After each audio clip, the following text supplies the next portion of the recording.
from Fargo and serving you on TV, online, and on the go. This is Valley News Live at 6.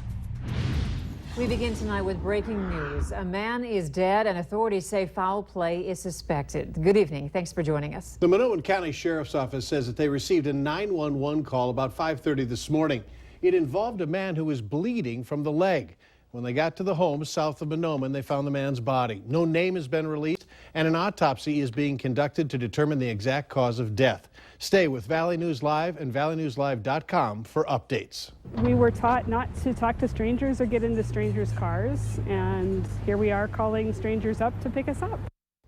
How safe are you when taking an Uber ride? We posed the question to you after a 16-year-old girl is reportedly stalked and then raped by an Uber driver in Boston. Uber says they look into each driver's background, a complete driving history, and a criminal check. Valley News Team's Bradford Eric has what you need to know to stay safe.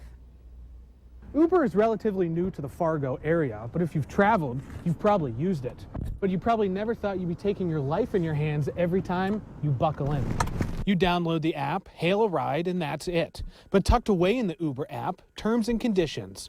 Quote, Uber does not guarantee the safety of third-party providers. You agree that the entire risk of your use of the services remains solely with you. I think so. I think it's, just as safe as a taxi, I guess. After I tell Kayla about the rarely read terms and conditions. Well, that's kind of scary.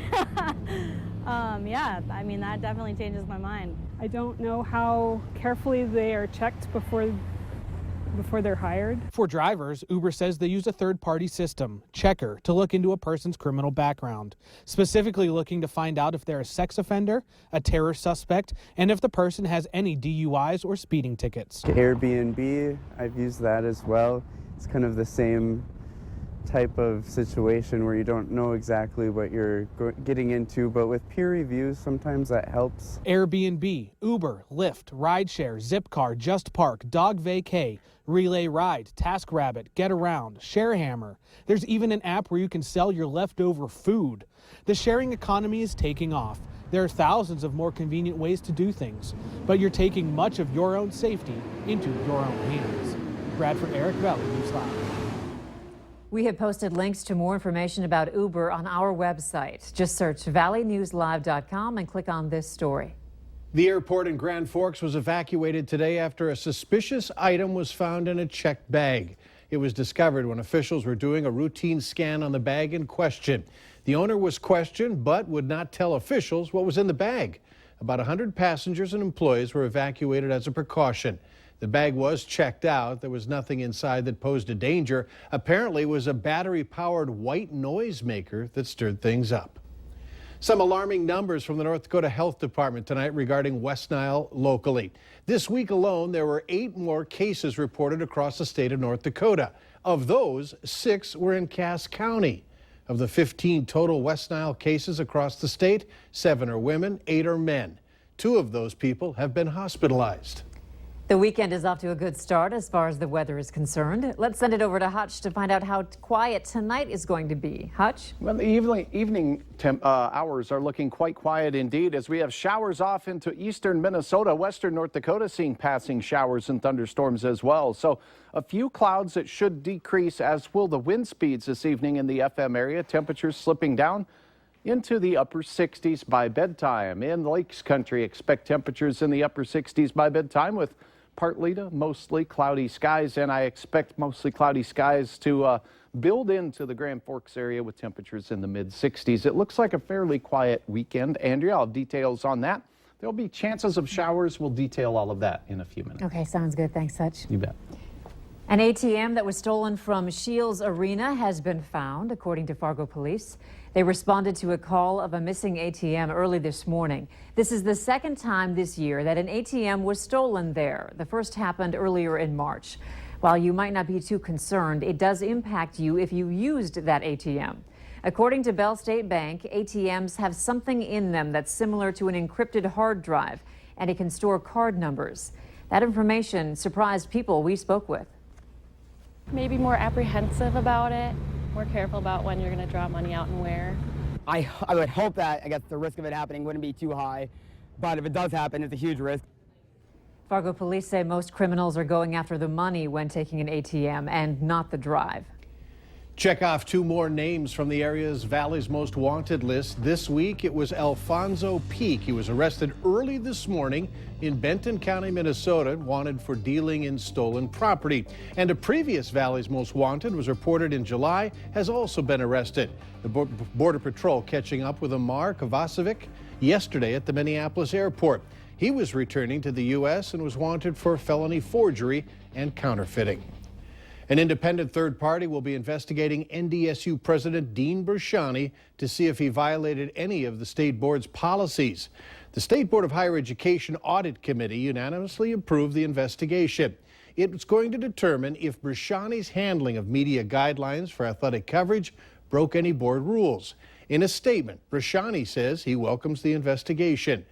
Board member Greg Stamen says he wants the independent third party to have no ties to NDSU. Now, this is separate from the board's review of Bershani's contract renewal in November. It may not look like much from the road, but 156 acres along Galpin Boulevard in Chanhassen, Minnesota is valued at nearly $14 million, and it's owned by Prince's estate. Attorney Bill Henney should know he helped Prince buy it back in the 80s as the musician's attorney, along with the land that is now Paisley Park. The property is one of 8 that could eventually be sold. The prime real estate is nestled between Lake Lucy and Lake Anne. Some of the homes still have people living in them, but they didn't want to talk out of respect for Prince's family. A man and his dog are traveling the country by bicycle in support of shelter animals. Mike Minnick in Bixby pedaled through Fargo today. Minnick says 3 years ago he was unsatisfied with his life working at a bar, so he quit work and smoking, sold everything, and bought a bike. The two have traveled over 14,000 miles, sleeping in a tent and trying to get people to support shelters and rescue animals. I was a chain smoker. Like, I'm the last guy that rides a bicycle. I really hadn't ridden a bicycle since high school. That's when Bixby kind of looked at me and let me know that dreams are like sticks. You just have to chase them. Bixby and Mike made a stop at the Humane Society in Fargo today. Their journey is called Where's Bixby, and you can follow them online. We have a link for you to their website. Just log on to valleynewslive.com and click on this story. If you play the Minnesota Lottery, you might want to check your wallet. Someone in the Fargo-Moorhead area is holding onto a ticket worth nearly $200,000. Lottery officials say a progressive print and play $5 bingo ticket purchased at the Oasis convenience store in North Moorhead on August 10th won a jackpot. If you have the winning ticket, you've got 1 year to claim the prize at lottery headquarters in Roseville. The winner is encouraged to sign the back of the ticket and call the lottery's communications office to make arrangements to claim that prize. Here's a tough announcement to make because it's a sign that summer is drawing to a close. Swimming pools in the metro area are soon shutting down. So if you want to take a dip before they do, here's the schedule. 4 of the 5 Fargo pools are done Sunday. The Island Park pool will remain open until next Friday, a week from today. The Moorhead pool shuts down on Wednesday. In West Fargo, the pool season is done a week from Sunday. And in Dilworth, the pool there will remain open until Friday the 26th. You know that S-curve pattern you have to drive in on 13th Avenue? Well, starting Monday, drivers will be able to drive straight in the newly reconstructed north side lanes. Right now, traffic is being carried on the north side between 38th Street and 43rd Street, and then crosses over to the old pavement on the south side between 43rd and 45th Streets. On Monday, all drivers will be moved to the north side between 38th and 45th Streets. Traffic will be side by side and 1 lane in each direction. Also starting Monday, you could see more traffic in Moorhead. The west side of 30th Avenue South intersection off of 8th Street in Moorhead will close. This is going to allow crews to remove and replace the road surface. The change also means that traffic heading west 30th Avenue will not be able to turn south onto 8th Street. The intersection is expected to be closed for less than 2 weeks. 6 Minnesota communities stand to see their tourism industries grow. What's fueling the fire? Later on Valley News Live at 6. Midday sunshine across the valley warmed us once again. We'll have some showers in the forecast. I'll detail those and let you know what the weekend is looking like right after this.